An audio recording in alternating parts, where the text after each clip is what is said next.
বন্ধুরা, আশা করি সবাই খুব ভালো আছো। আজকে দেখো ছুটির দিনের একটু ভুরিভোজ আছে বাঙালি খানাপিনায়। আজকে দেখাবো ছুটির দিনের বাঙালি খানাপিনার ভুরিভোজ। ছুটির দিন মানেই জোর খাওয়া দাওয়া। তো দেখো আজকের বাঙালি খানাপিনায় কি জোর খাওয়া দাওয়া আছে। প্রথমেই দেখো বন্ধুরা, শাক ভাজা আছে। এর মধ্যে কলমি শাক আর সজনে শাক একসঙ্গে মিশিয়ে এটা ভাজা আছে।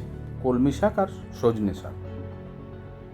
এরপরে আছে একটা দেখো তেতো সবজি, উচ্ছে আলু বেগুন দিয়ে একটা চচ্চড়ি, তেতো সবজি একটা আছে।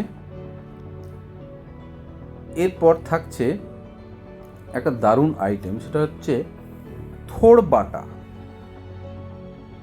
তোমরা খেয়েও বন্ধুরা, থোড় বাটা গরম ভাতের মধ্যে মেখে অসাধারণ লাগে। এরপর আছে ঝিঙে পোস্ত, চিংড়ি মাছ দিয়ে ঝিঙে পোস্ত। এরপর আছে মুসুরের ডাল পেঁপে দিয়ে।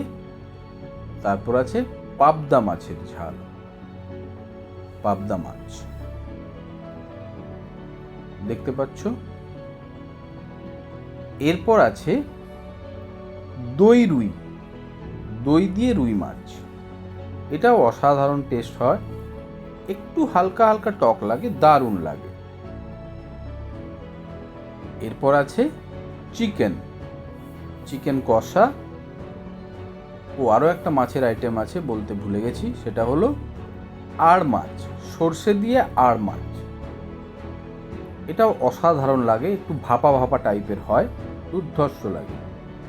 ব্যাস, তারপর আছে স্যালাড আর আছে আমের আচার। এই ছিল আজকে ছুটির দিনের ভুরিভোজ বাঙালি খানাপিনায়।